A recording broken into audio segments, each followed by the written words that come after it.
Tidak ada cara yang lebih baik untuk memulai tahun 2025 selain menonton film Donnie Yen yang baru. Mengingat betapa sibuknya dia, sungguh mengejutkan karena tidak ada film Yen sepanjang tahun 2024. Film terbarunya, The Prosecutor, tidak hanya menampilkannya sebagai pemeran utama, tetapi juga kembali berperan sebagai sutradara sekaligus produser. Yen terakhir kali menjadi sutradara untuk kisah Wuxia, Sakra, 2023. Banyak yang berharap dia kembali ke film laga modern yang lebih membumi seperti Shapolang, 2005, dan Raging Fire, 2021. Jelas Yen mendengarkan, dengan The Prosecutor yang membawanya langsung ke masa modern, dengan alur cerita yang diambil langsung dari berita utama. Meskipun film itu mungkin menampilkan Yen kembali dalam balutan pakaian modern.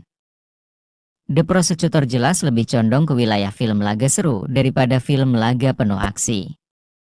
Ini bukan untuk merugikan film tersebut, karena The Prosecutor adalah film yang dibuat dengan sangat baik yang menampilkan Yen sekali lagi dalam performa terbaiknya. Fakta bahwa Yen meluangkan waktu untuk mengembangkan cerita dan membangun aksi berarti bahwa rangkaian adegan menjadi lebih menegangkan saat terjadi. Jelas menyadari bahwa ia harus menarik perhatian penonton sebelum menyelami alur cerita. Yen memulai The Prosecutor dengan adegan aksi yang eksplosif, dengan Yen memimpin tim polisi untuk menangkap seorang pedagang senjata berbahaya. Rangkaian adegan tersebut berfungsi sebagai teaser yang sangat bagus untuk apa yang akan terjadi, dengan demonstrasi awal dari desain aksi yang luar biasa yang disaring sepanjang film. Bukan hanya koreografi pertarungan Yen yang telah beradaptasi dari waktu ke waktu, tetapi juga dalam cara ia memilih untuk merekam aksinya. Jelas Yen telah mempelajari banyak trik dari waktunya di Hollywood, dengan The Prosecutor menggunakan beberapa trik kamera yang diterapkan dengan indah selama adegan aksi yang membuat semuanya menonjol. Mulai dari pengambilan gambar POV, rekaman drone hingga rekaman genggam jarak dekat dan personal, Yen menggunakan semuanya untuk memastikan aksinya tetap segar dan kreatif. Satu area yang sama dengan The Prosecutor dengan film-film seperti Shapolang dan Flashpoint adalah bagaimana film ini meluangkan waktu untuk memungkinkan Anda mengenal karakter dan situasinya. Sekarang, Anda tidak akan pernah salah mengira The Prosecutor sebagai film dokumenter, dengan beberapa orang mungkin berpikir pandangannya tentang politik dan hukum terlalu sederhana. Namun, mengatur plot di sekitar pengadilan dan kehidupan seorang jaksa membuat perubahan yang menyenangkan dari film-film thriller polisi serupa. Dengan sudut pandang ini memungkinkan banyak pertikaian dramatis, baik verbal maupun fisik. Jaksa penuntut yang diperankan Yen, Fok, yang merupakan mantan polisi, jelas menjelaskan mengapa ia begitu mahir menendang pantat. Namun, meskipun Fok adalah pahlawan Yen yang khas, ia akhirnya mengakui usianya yang semakin tua. Ia bahkan berkomentar bahwa alasannya beralih dari polisi menjadi jaksa penuntut sebagian karena faktor usia. Tentu saja, bahkan di usia 61 tahun, Yen masih mampu melakukan hal-hal yang dilakukan seseorang yang usianya setengah dari usianya, yang ia tunjukkan dengan cakap selama adegan perkelahiannya. Meskipun demikian, hal itu merupakan tambahan yang bagus yang membuat Fok tampak lebih manusiawi. Berdasarkan naskah dari kolaborator tetap Edmond Wong, The Prosecutor secara longgar didasarkan pada kasus salah penilaian tahun 2021, di mana putusan dibatalkan oleh pengadilan banding. Berdasarkan hal tersebut, The Prosecutor berfokus pada kasus seorang pemuda bernama M.A.K. Akit, diperankan Mason Fung, yang ditangkap atas tuduhan perdagangan narkoba.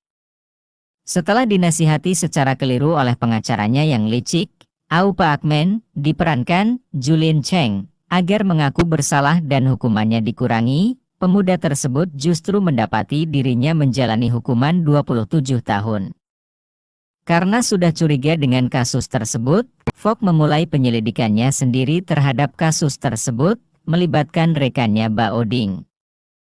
Diperankan Ken Cheng, serta Kepala Jaksa Yeung, diperankan Francis Ng, yang awalnya tidak begitu yakin dengan kemampuan Fok sebagai jaksa. Melalui penyelidikan mereka, mereka mulai mengungkap konspirasi yang lebih besar yang melibatkan sindikat perdagangan narkoba lokal yang dipimpin oleh Tung, diperankan Mark Cheng, dan Sang, diperankan Ray Lui, yang keduanya memiliki hubungan dengan Aupa Akmen. Untuk membersihkan nama Kak Akit, Fok akhirnya menjadi sasaran tembak para pengedar narkoba, yang tidak hanya harus berjuang di pengadilan tetapi juga di jalanan Hong Kong yang ramai.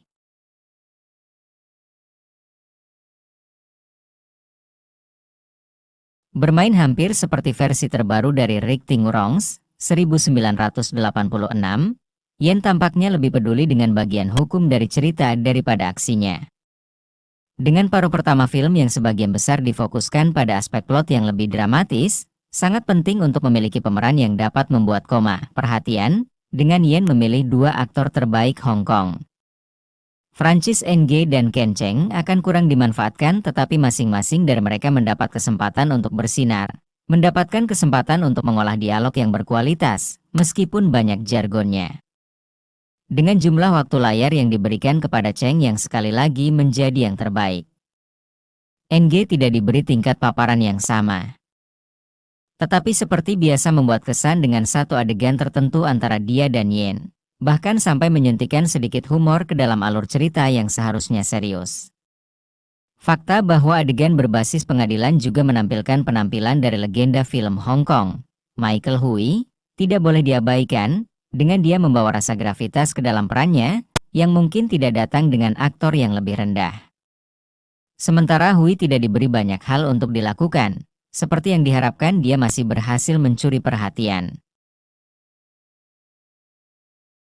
Julian Cheng tidak mendapat banyak hal untuk dilakukan seperti Ng atau Cheng, meskipun dia secara mengejutkan bagus, sebagai pengacara licik Aupa Akmen. Ray Liu dan Mark Cheng selalu memberikan nilai tambah, dengan Liu yang jelas-jelas bersenang-senang, sebagai pengedar narkoba Sang, bahkan dengan suaranya yang berbisik dan serak selama proses persidangan. Mirip dengan kedua Cheng, Liu tidak pernah berhadapan langsung dengan Yen. Sebaliknya, hal itu diserahkan kepada tangan kanan mereka yang diperankan oleh Kang Yu. Meskipun keterlibatan Kang sangat bagus, akan lebih baik jika Yen berhadapan dengan lawan yang belum pernah ia lawan di film sebelumnya. Namun, film ini memberikan Kang tampilan yang menarik. Dengan dia sebagai lawan yang sangat tangguh yang membuat Yen lebih dari sekadar menguji kemampuannya.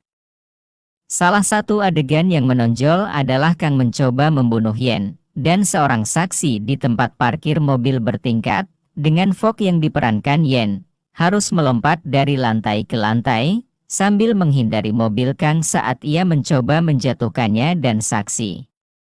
Sebagian besar adegan kejar-kejaran, adegan ini lebih berfungsi sebagai pengenalan karakter Kang, dengan jelas bahwa ia dan Yen akan saling berhadapan di akhir film.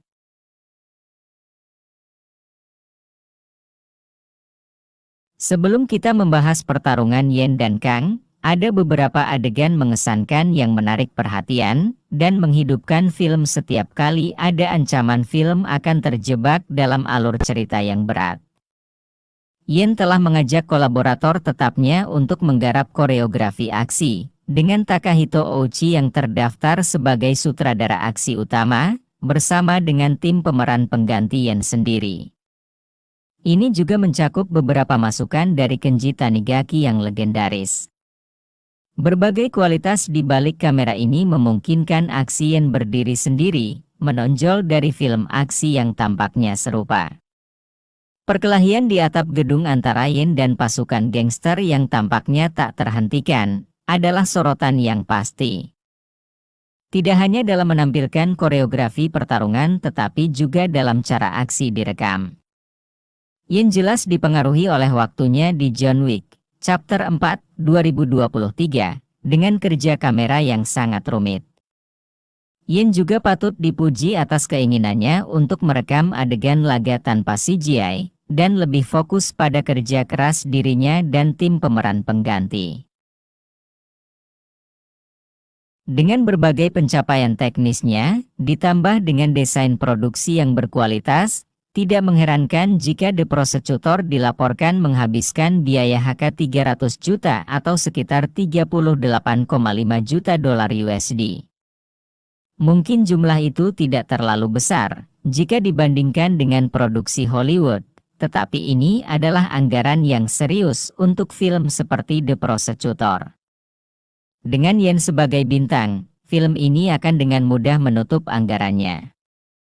Beberapa orang mungkin kecewa karena The Prosecutor bukanlah film laga habis-habisan, seperti yang awalnya diiklankan, namun penggemar Yen masih bisa menikmati perubahan tempo dan keinginan Yen untuk mengembangkan dirinya sebagai aktor. Mungkin film ini memiliki pandangan yang agak sederhana tentang hukum, tetapi Yen tidak pernah membuat penontonnya bosan.